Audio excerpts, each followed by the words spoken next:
now tuned in to the Raymundo Show. Yeah. It's your host, Raymundo. Welcome to my show. Definitely got a dope one for you today. I was inspired by a trip I just took. And even though I was drunk 85% of the time, a lot of valuable lessons were learned. And I'm here to share that with you today. And it also gives me an excuse to brag about my trip, motherfucker. So it was my father's 60th birthday. Shout out to my pops. Happy birthday. We already passed the time, but I was glad to be there for him, man. We got the whole family and like 60 plus people for the 60th birthday. And we was just all rocking out. Like nobody had no issues. It just seemed like it was just, everybody was just grateful to be there. You know what I mean? It was Royal Caribbean. I always thought my first one would be Carnival. That's the one I always saw. But it was dope. It was like 16 floors. I had pools, jacuzzis, the buffet, different food. They had a Mexican spot that was mad trash. Like, I don't even know why they even put that on the boat. Like, they had a burger, a cheeseburger that was with bacon. And, oh, man, breakfast was crazy. We all had the drink package. And when I tell you that we took full advantage, like if the drink package was a certain price, we went over that limit on the first day. It was like drink after drink. But it's just so much fun. Like I'm not really a big drinker. I don't like drinking alone, but like drinking with your family and cracking jokes and y'all eating good and everybody just feeling good. And you know what's one thing I noticed on the trip? You meet a lot of dope people. You know what I'm saying? Yo, shout out to Brian and I forgot his name. I want to say Vlad, but I know that's not his name. He probably gonna want to fight me now after that. But yeah, you meet some cool people on the trip, and I noticed I'm like, there's probably a lot of cool people around the world. You just catch him at a bad time. Like you catch a motherfucker when he late for work. You catch him, he just arguing with his baby mom, or she got off on the wrong stop on the bus. Like, but you on vacation, everybody's not on that type of time. They just like I feel like everybody just soaking it in. It's just dope to see that. Like everyone's happy. It was funny because I was having a moment and I was telling my cousin JJ, shout out to JJ. I was like, yo, if you fight on this trip, like you's a miserable motherfucker. And then my brother's like, yo, I was about to fight some dude on the trip. I was like, you miserable motherfucker. Yo, it was funny, man. Like, oh, man, some things you gotta let it go. But I'm sorry, like, this is hilarious. Like, somebody complimented this girl here. He was like, yo, you don't gotta worry about that. We met some people out there. We ate good. Oh, man, it's. I recommend getting on the cruise, definitely with people that you vibe with, And if you single, yo, listen, if you single, you need to go on that singles cruise and just go out to sea. And, you know what I'm saying? What happens in Vegas stays in Vegas, but what happens on the cruise, you never lose. On the cruise, you'll never lose because, man, it's crazy. Like, I don't know, it's something about being in a good atmosphere, having some drinks and seeing beautiful women. Even if I'm not talking to them, I just like being in their presence, you know what I'm saying? Like, and I also like being in the presence of great people. But yeah, like shout out to my family, like all my siblings, my uncles, my aunt. Like I don't want to say all your names because then I'm gonna have to end the episode after that because that's how long it's gonna take for me to say everybody's name. It was a great time. And to my dad, man, like yo, I wanted to give a speech. Like if they called on me, and when I saw that it was gonna be too loud for me to give a speech, I felt a little bit better. And it's crazy for being a podcast and being somebody that's good at public speaking. Yo, that shit makes me lose sleep. I literally sometimes woke up in the middle of the night like, oh, I want to give a toast to my dad. You know what I mean? This is what I came up with in my head. I feel like I share that with you and maybe my pops will listen to the episode and think it's all right. But I remember when I was in sixth grade. No, not sixth grade. I was 6 years old. I was in the first grade. And they asked you what you want to be when you grow up. And I said, yo, I want to be a businessman like my dad. And I want to be as cool as him too. And then I was going to hit everybody with the joke with like, well, being cool as my dad, I got a better chance climbing Mount Everest with my hands tied behind my back and with a blindfold on.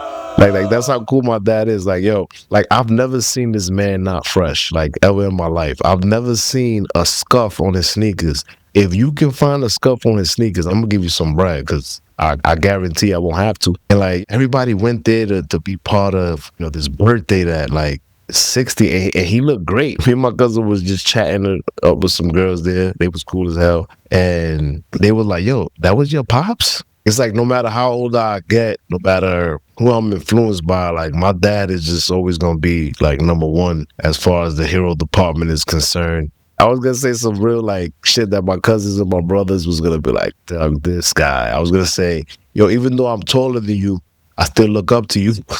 Well, get the fuck out. I can't stop wasting my time. But that's my dad, man. I admire him. He's confident as hell. And he stands on business.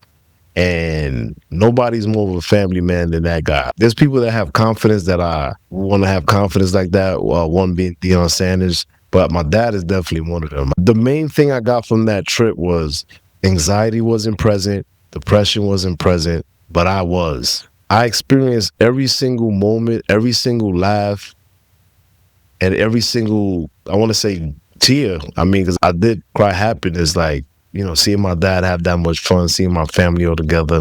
And there's a Bad Bunny song that my daughter sings, and I missed them. They wasn't on the trip.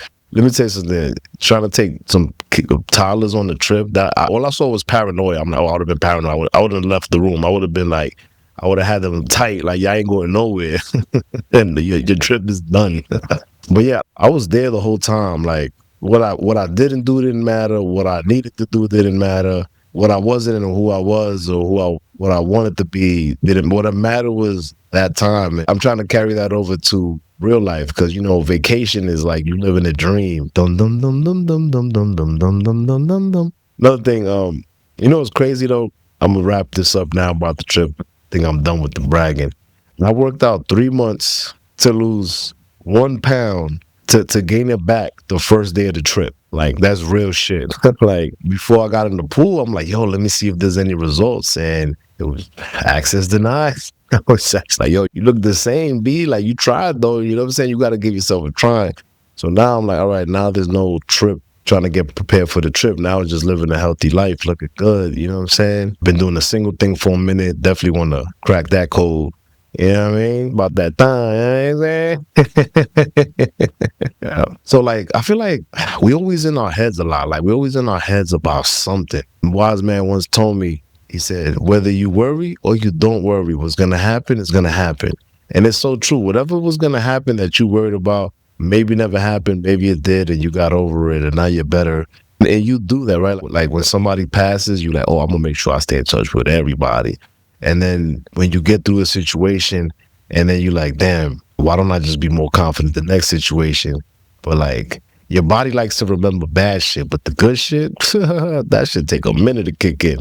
Like the ibuprofen, that shit take forever, yo. I'll be there with a toothache or a headache and I'm like, come on, man, stop playing with me.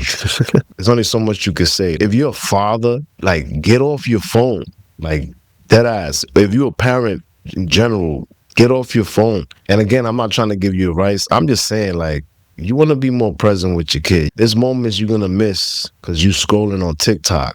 And it's like, TikTok is not more interesting than your kids. What TikTok do is, or any type of social media, it knows how to catch you, that dopamine catch. It hooks you. You know what I'm saying? Like, literally, when I clip a video, part of what I got to put is the hook. Like, what's going to catch the attention of the viewer. And they all do that. They know the fucking algorithms. That was like my third take, by the way. I couldn't say that word. Yeah. I mean, I know you might not like your job, but I kind of tried it today. Like, I try to be present at my job. Like, I try to be there working and not think about how much I hate it or how much I'm not looking forward to the next call. I was having a conversation with a coworker and we were talking about, you know, certain things. And I was like, listen, as long as we do our job and they cut that check, they can do whatever they want to do, however they want to do it. Like, you know what I'm saying? Even though if I was a boss, I would respect somebody like, because I'm doing the best that I could. Like, I'll be really trying to be the best that I could be. It's not always the case. It's not always the case. I ain't gonna front, like, the promotion I got, it is a little bit better on my mental health. And so now I'm thinking like, yo, what else can be better for my mental health? I was in the gym and I saw a fairly attractive woman. And she was on her phone the whole time. And I'm like, wow, that's dead ass gonna be a deal breaker for me. I don't be on my phone like that, you know what I'm saying? My weekly update has been going down for months. So trying to meet somebody new and staying on your phone, I feel like that shit is wild disrespectful. And y'all older dudes that want to date younger girls, like, y'all gonna have to deal with that shit. Like, you know what I mean? Like, that generation, that's how they grew up. I don't know. I'm not entertaining that. I'm not going to entertain you being entertained by your phone. And if I'm that boring, then hey, maybe there's somebody else in the picture for you. But I ain't got no balls for that. Gotta get used to this fucking camera again. Anytime I'm learning something new, yo, I already think about some shit that I'm gonna do when I stop learning this shit. Like, it's like automatic. The more you're in the moment, the more I feel like the more you experience joy, like being grateful, appreciating what you have, being present, and you're doing the right thing when you kind of feel like you can't explain why you feel good. Like you're not in the past, you're not in the future. You just here right now. Like right here, right now, I got a little tan, my hair thinning, but I'm still winning. This sweater, I ain't gonna front, it looks kind of nice on me. And I'm not a fashionista at all. Like, I'm probably the worst dresser in my family. If it wasn't for my boy Herbie, shout out to Herbie. When I used to live in New York, I used to be like, yo, come shop with. I'll be fresh for that. Whatever outfit that he helped me pick out. And then I will go back to black shirt, blue jeans. It's funny, one time my mother washed my clothes and then she gave me a black shirt and blue jeans. Then she said, mira tu uniforme. Yeah, my brother was crying. I honestly wanted to do a video like this, or episode like this a long time ago. Because I read it was a book called I don't know what's up with this fucking microphone, bro. It's called The Power of Now. I forgot the author. The author has some wild name. I'll put it in the description. Yo, and you know what I liked about the book? I listened to it through audio, right? So every time he said some dope shit, it was just like some, when you hear the bong and they're like, dong, doo, doo, doo, doo. So he'd be like, you must use your mind. And you hear, dong. Like he was just like dropping bombs, like not even bombs, he was dropping bars, and it just had like a dope fade out music to it. So I didn't necessarily read it, I listened to it, but I feel like sometimes I get more to listen to it, especially if the voice artist is like really compelling and able to, grasp my attention. But there were a couple of them that I wanted to share with you pretty much to close this out. But I picked 5 that I feel like is the most important, and I'm gonna share that with you, and hopefully it has some effect on you. I ain't gonna front, man. Yo, the Raymundo Show, we about to get a little raunchy. We about to get a little spicy. We always don't keep I feel like I don't want to keep up the core. I do like improvement. I do like working on myself. And if there's something we could talk about, even though I'm talking about myself, if there's something we could talk about and it can make a difference in your day, the more I do this, the more that increases that chance. And you never know, like, one of the reasons I'm always on the verge of depression or like some wild mental shit, and something always happens that brings me back. You Are Not Alone Part 4 is coming out this year. Excited about that. I'm going to wait for that to tell that story. But a lot of key lessons, a lot to go over. So I just picked the main 5 that I feel like will be beneficial to like the majority of people. What you need is already within. I am that stranger who has nothing to give you and who is telling you to look inside. Not inside any box as a parable, but somewhere even closer inside yourself. And then he says, while we search the world for success, riches, and excitement, what we're really seeking is within. There is an unshakable peace that we can all find within if we're willing to look. After that was dope. It reminded me of a story like Earl Nightingale is like, I think he got popular for it. And it was something diamonds. I'm going to chop the story up. There was a farmer, heard that a lot of people were getting money going on to a certain part of the world and they were finding diamonds. And so he sold his farm and went seeking for it. Years passed by, never got to do it. One day he picks up the newspaper and sees the farm that he sold under was buried like one of the biggest diamonds in the world. Now that may not how be the story exactly, but to the gist of it, like that's pretty much what it is. Sometimes we go looking everywhere but what we already have. Sometimes we think too much. Sometimes we think we need too much, or we need to wait for something to happen to do something. That's usually, like I'm telling you right now, from experience, it's never gonna happen. Like, I got a shitty background. If I tell myself I'll wait till I have a better background and start doing it, I'm just gonna keep piling things up. The type of shit I'm on now, I'm just using what I got. Sometimes that's all you could do. Sometimes you ain't got it right now. Sometimes you gotta create what you don't have. But pretty much everything you need is already with you. And sometimes we just need to take a step back and really see, like, damn, a lot of shit happened to me, but I did a lot of good shit. Some of you might have talents that you got buried deep within because shit happened and things got tough, things got weird, or things got heavy, and you literally forgot, like, I used to paint, or I used to love basketball. get in touch with something that used to make you feel good and see if it still makes you feel good. If it is, get back to it. It might be something that's part of your foundation. Like me, like I still, for these purposes, I shouldn't, but I would love to play basketball again. I would love to be like in the 40 and up league. You know what I'm saying? Like being like the top 5 in there. So I might have to join the top 60 leagues. But yeah, so another one that I thought was dope was the ego is the challenge. To the ego, the present moment hardly exists. Only past and future are considered important. It is always concerned with keeping the past alive because without it, who are you? You ever think about that? Like, if you didn't have your bad experiences and your traumas, like, you identify that with yourself. Like, who are you really? To an extent, they are part of you and they did help shape you, but you still somebody even without those things. And check this out. And it said, because the ego is obsessed with the past, it keeps you trapped in mind loops and away from the present moment, which is literally the best moment. You're not you without your past, and all we need to do with that is take what can help us right now in hopes that it betters the future, because we shouldn't be like, of course, we always going to want a better future. One thing I'm guilty of, right? Me believing that my future is going to be better, it makes me not follow through in the present, right? So I'm like, damn, you know what? Monday Ray is going to go on a diet, so Saturday Ray is going to eat a Big Mac.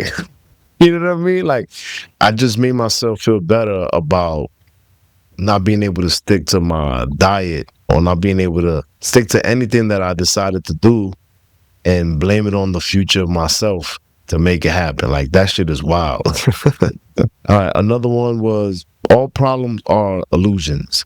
Focus your attention on the now and tell me what problems you have at this moment. All problems often seem so important, but when we drop it into a present moment, it's hard to see how a problem really is a problem. A challenge that needs to be dealt with, perhaps, but not a problem that needs to be worried about insanely. Damn, that's really dope. Sometimes we literally make the issue.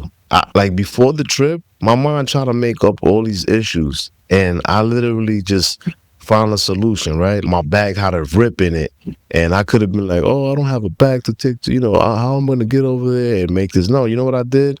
My mom got recipes of my mom. My mom showed me how to sew when I was 10 years old, and I never forgot, like, the basics. There's things that she taught me, that my father taught me, that people showed me, that I did it one time, and I'm able to at least use it to get something accomplished or help me like fend for myself. And I definitely want to be able to pass that to my kids on 1,000. And you get older and you realize that it's tough for your parents to really like show you how to do shit when they gotta work to take care of your ass. And then with the time they do have, they gotta make sure that everything's intact. And then they gotta make sure you do your homework. Like literally, I feel like it's crazy that the system is set up for like you not to really spend time with your parents. Like, unless you're a business owner, unless you live in a, pretty wealthy life, where you can homeschool your kids. It would be great if most of your life is a combination of, more your parents and then the outside world. But in this case, once you get a certain age, they got you. And then by the time you get home from school, you only got so much time before you got to go to sleep. And, minus those 8 hours. I mean, but that's what it is. Like, personally, that's not the life I want to live. I want to have my kids more. I would love they got to do 8 hours of school, but damn, like, school shouldn't be that long. I'm honestly, don't get me wrong, it gives parents a little break, but school should definitely not be that long. And I'm telling you right now, I'm helping my kids cheat on their homework. I don't give a fuck. Like, I'm not about to sit there, hey, I was fine with homework. Nah, I don't want to teach. I don't want to show them that path. I remember I had a teacher tell me, if you ain't cheating, you ain't trying. Mitts was right in front of us. It's kind of like what I mentioned earlier. Water, what do you mean by that? I don't understand it. This is what a fish would say if it had a human mind. Yeah, I like that part. Many of us are missing the present moment, even though it's right in front of us. And that happens a lot. Sometimes that person that you wanted to be with has been in front of you your whole time, and you just keep getting your change back from them. You know what I mean? Sometimes that career that you should have been already in your 5th year hits you 5 years later while you folding clothes or you at a party. That gotta be one of the dopest moments when you realize the most important 2 days in your life is when you were born and the reason why you were born or some shit like that. It's hard to get through all these obstacles in life if you don't know what your purpose is, or try to at least get to your purpose where you're able to battle those demons, because whatever you do is going to be a fight. It's going to be a war. It's going to be spiritual warfare, physical, mental, all these things collide and you're fighting for your life. I feel like your purpose is the steroid. Your purpose is the enhancer. Your purpose, you know what I'm saying? Your purpose is the fucking super soldier serum. You know what I mean? Like, you got that. What can anybody else tell you? I know my boy Ed one time was like, yo, and I use this line like it's mine, but he's like, if you don't stop, how can't you win? And speaking of that, yo, I want to introduce the JJ method. And my cousin JJ, he's a trainer in Miami, and he's the most relentless dude I ever met him. Like, I know him my whole life for being like a disciplined dude, but now I know he's relentless. Like, he's doing really good in business. I feel honored and grateful that he thanks me for like the words I gave him that helped him get to, like, he's a successful trainer. Like, he's living in a great place in Miami. He gets his own clients. Like, and I remember when he started. He started in the UFC. I don't know if they still have the UFC gym. I'm sure the gyms was pretty dope. He did all the work. You know what I'm saying? I just believe that he could be the greatest trainer that ever lived. You know what I mean? Like that's like when I see my people, I see the best in them. Even when people constantly show you otherwise, I always see the best in the people I fuck with. And if I don't see the best in you, I don't need to be friends with you. Like, straight up, if I think that I don't see the best in you, and I'm not going to be friends with you. And if I haven't called you, that might not be the reason. It might be because I'm busy, but sometimes there's that. And me not seeing the best in you is, sometimes people are like, it's hard to make somebody believe something that they don't believe in. I hope the best for everybody, even for those who don't believe that for themselves. All right. And the last one is, there is the power of surrender. Surrender is a simple but profound wisdom of yielding to the rather than opposing the life of the flow of your fucking pussy. All right. Surrender is the simple but profound wisdom of yielding to rather than opposing the flow of life. So I haven't practiced this too much, but when I can tell you that when you just trust life and let things be and not try to fight it, like, you found a glitch in the matrix. You found something that's like, you're so fine with just being who you are and what you are, mistakes and greatness and this and that. When all those things are flowing together and you just trust in God, you just trust in the process and letting it be, it's a wild power. Not too many people can do it, but it's something that it could be addictive if you really know what it is. And it's not something you just can't tap into. Like, it's something that took practice. Like, it's something like you got to be like, all right, my job is moving me to another department. Don't fight it. Just go to the other department. You know what I mean? Like, and if you need to fight it or you want to get another job, I mean, you could do that too. But sometimes you got to surrender. Don't fight life when it's telling you the direction you should go in. That's pretty much it. Like, let it flow. Resistance only works when you push and wait. Letting it be, let God, you know what I'm saying? On God, you know what I mean? Like, let it be. Let it be, let it be, let it be, let it be. Let it be. Whisper. Something, let it be. All right. But yeah, this was a great episode, man. I hope I made a difference in your day to day. I hope that you feel like Nicki Minaj. I hope you feel like Nicki Minaj, and I hope that you can have that moment for life. Indulge in it, embrace it, add some gratefulness in there, add some appreciation. And I'm telling you, that bliss is right around the corner. But if this is your first time listening or your last, I'd like to thank you for tuning in today. Appreciate you. Peace, love, mundo. And